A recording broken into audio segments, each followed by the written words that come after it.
Hello everyone, welcome to this session. So in this video lecture, we are going to study or we are going to take the numericals on the flexural formula. In the earlier video lecture, we already gone through the derivation of the flexural formula. Again, I repeat the flexural formula: m upon I sigma is equal to sigma upon y is equal to E upon R. So that is that particular equation or formula. It is called as the flexural formula or flexural equation or bending equation. It is also called as m upon I is equal to sigma upon y is equal to E upon R. So we already understood the different notations and abbreviations are used and their significance.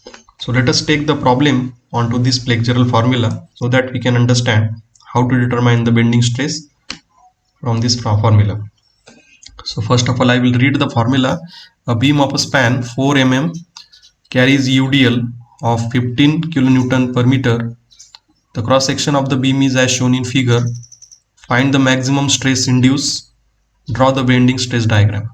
So this is the one formula. This is the one problem is there, and in this problem there is a beam is there, and the cross section of beam is of I section. You can see this is a cross section and this is a longitudinal section, and this beam is carries the uniformly distributed load of a intensity 15 kilonewton per meter. So you can see there is a uniform intensity is there, and the intensity is 15 kilonewton per meter, and there is a simply supported beam is there, and which has the load is acting in the form of uniformly distributed load, that is a UDL, and this is a cross section, and the dimension of the cross sections are given here in this particular figure. So this is a cross section. The section is shaped I section sorry, and this is a beam in the longitudinal section. So we have to determine the maximum stress induced. So already we knows that the stresses are two types. One is the compressive stresses are developed, another is the tensile stresses are developed because of the loads acting onto the beam. So because of the compressive nature or tensile nature, the stresses are induced. So we will determine both of the stresses, either compressive stresses, that is sigma C, and tensile stresses, that is sigma T.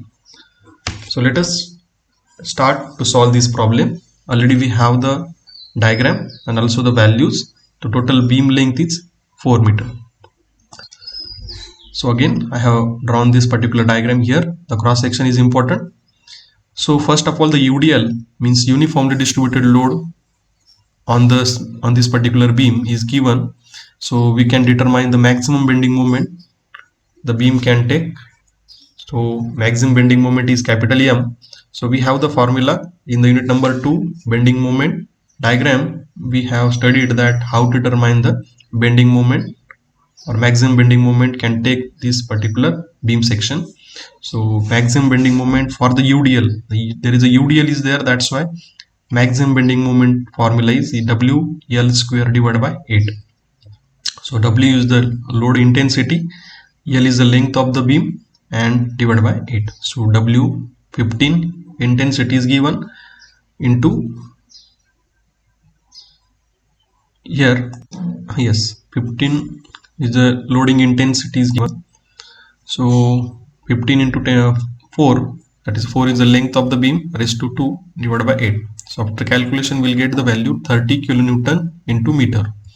If you convert into Newton mm, so multiply by 10 raised to 6, kilonewton into Newton and meter into mm.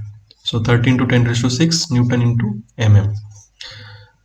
Let y bar be the distance between center of gravity of the section and the bottom face, that is the position of the neutral axis. So first of all, you can see here in this section there is a one horizontal dotted line is there, that is a NA. NA means there is a neutral axis. So first of all, we don't know exactly the neutral axis. We can determine the neutral axis position or location with the calculation. So first of all, randomly we have drawn this neutral axis onto this beam cross section. So we have to locate this neutral axis. So for this we have the formula y bar. So y bar is the distance of the centroidal axis CG of the section and the bottom face. Either you can start from the top or you can start from the bottom. So we will start from the bottom. So bottom to the CG. So CG of the section and the bottom face. So that distance we have to finding out. So that's why there is a y bar is there. So we have the formula. So in the I section we divide, there are three parts. One is the top flange is there, wave is there, and bottom flange is there. So we divide these three different cross sections and we will calculate separately their areas and their distance for the from the centroid. So first of all, the y bar, a1 y1 plus a2 y2 plus a3 y3 divided by a1 plus a2 plus a3. a1 is the area, you can see here. A1 is the area of this bottom flange, A2 is the area of this middle wave, vertical wave, and A3 is the top flange, area of top flange. So this is top flange, this is a vertical wave, and this is a bottom flange. So there are three parts. So if we include here A1 y1 plus A2 y2, y1 is the distance from the center of that flange from the bottom. Okay, and y2 is the distance, again a2 y2 is taken for the wave, a3 y3 is taken from the for the top flange. Okay, so you just put this formula and one by one we will calculate that a1 means the area of bottom flange 200 into 30. So 200, you can see 200 is and 30 is a rectangular shape bottom wave is there, and y1 is the distance of the centroid. So centroid is 30, that is the height of this wave is 30. So if you divide 30 by 2, we'll get the center or CG of this flange. So that's why it is taken 30. So you can see here y1 30 divided by 2, value is 15 mm.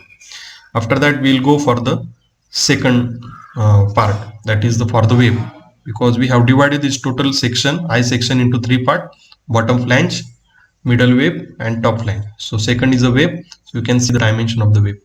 The thickness of the wave is 10 mm and the height of the wave you can see 960 mm. So 10 into 960, 9600 mm square. So this is the area of this wave, and the centroidal distance is y2, 960 divided by 2 means half of this 960 plus, because we are determining the y distance from this bottom, all this CG from the bottom. We have taken this bottom axis and we have determined the CG, or we have determined the centroidal distance from the bottom itself. So half of this 960 plus 30. So this 30 also we have to take into for the y calculation. So this y2, you can see this 960 divided by 2 plus 30. So 30 it is added because we have determined this y from the bottom itself, is 510 mm. After that we'll go for the third, top flange. So area of the top flange 300 into 10, 3000 mm square, and the y3, the centroid of that flange from the bottom is 10 plus 2. You can see again from the bottom we have to determine that y. So 30, after that plus 960 plus half of the 10. So we have written here 30, 960 and half of the 10. So we'll get the 995, that centroidal distance. After that, if you put all these value, we determine area of all these three sections and all these three y, that is centroids. If you put this value in this particular formula of y bar, we'll get the yt. Yt is the distance of the CG from the bottom, that is in the tension. So your below the neutral axis there is a tension side, and above the neutral axis, because of there is simply supported UDL is there, there is a the beam, if after the acting of the loading the beam will bend, and there is a top portion is under compression and bottom portion is under tension. That's why the yt is there, because we are determining the centroid or neutral axis from the bottom side. So yt you will get from this 428.54 mm from the bottom face. So the neutral axis distance from the bottom face is 428.54 mm. So do you remember this? This is yt is taken because t is in the tension side. So below the neutral axis there is a tension side, above the neutral axis there is a compression side, and that y is the distance from the neutral axis. Next, therefore, the distance of the CG from the upper extreme fiber. Upper extreme fiber means top of the flange, top of the edge of this section, and bottom of the edge. Extreme fiber means top fiber of this section. So that is the YC. So we have determined here the from the bottom face. So now we have determined that from the top face, means neutral axis distance from the top face. So total height of the section is 1000. If you subtract this YT from this 1000, we'll get the value 571.46 mm. So that is the YC. YC is the distance of the neutral axis from the top fiber, and YT is the distance of the neutral axis from the bottom fiber. Next, moment of inertia of a section about an axis passing through its CG and parallel to the axis. So moment of inertia of whole section we can determine. I is the moment of inertia of whole section. So we have divided into three parts that section. So first is the bottom flange, middle wave, and again top flange. So Ixx1 is the moment of inertia of bottom flange, Ixx2 moment of inertia of wave, and Ixx3 is the moment of inertia of top flange. So again the formula as per the parallel axis theorem. So Ig, here it is, the notation is given for different. So you can write that moment of inertia for G1 means the bottom. So here 200 into, because moment of inertia we can determine in like this, that is a BD cube by 12. B for this bottom flange, we can see here 200 is the breadth and D is the depth is 30 mm. Like that we have put that value here, 200 into 30 cube divided by 12. Area we already knows that 6000, and H. So what is that H? It's a distance from the neutral axis, centroidal distance of that section from the neutral axis. So it is very carefully you written here, because the distance of the neutral axis from the bottom is 428, and we are determining the moment of inertia of this particular. So that's why we have to take the center of this section. So you have to determine, you have to subtract this 428 minus 15. So this is a center 15. So we'll get the distance from the central of this bottom flange. It is considered as a G1. Wave is considered G2 and top flange is considered G3. So here it is, you can see 428.55 minus 15. Like that, for the wave also you can determine BD cube by 12 and area of that wave and the distance from the centroid and neutral axis. So there is a difference and it's square. So that is the H. H is the difference between neutral axis and the centroid of that particular section. So, and like this, the top flange also 300 into 10 raised to 3 divided by 12. A3 is the area of that top flange, and H3 is the distance from the neutral axis to the centroid of that section. It's square. H square is there. So if you do the calculation, we'll get the values like this, and we'll get the total moment of inertia of this section, that is capital I, which include the moment of inertia for, we have combined, we have taken the sum of all these sections. And after that, the maximum bending stress. So our ultimate aim is to determine the bending stress. Okay, so maximum bending stress. So for that we have to use the flexural formula. We know the flexural formula, M upon I is equal to sigma max divided by Y max. So M is the moment of maximum bending moment or moment of resistance, I is the moment of inertia of whole section, sigma is the bending stress induced into that section, and Y is the distance from the extreme fiber from the neutral axis, right? So if you put that value here, it is the sigma C, because here it is Y max is taken for the compression side. You just see that sigma C and sigma T. So we can determine the bending stress in both the sides, in the tension side as well in the compression side. If you want to determine the bending stress in the compression side, you have to take this value YC. So this is a Y max. This is a maximum distance from the top fiber from the neutral axis, and this is yt. So you take the separately and determine the bending stress separately.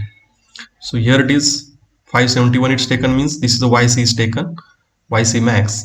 So you can determine the sigma max, that is the maximum bending stress, 6.15 MPa after calculation this. So that is the sigma c, because we have taken that yc on the compression side.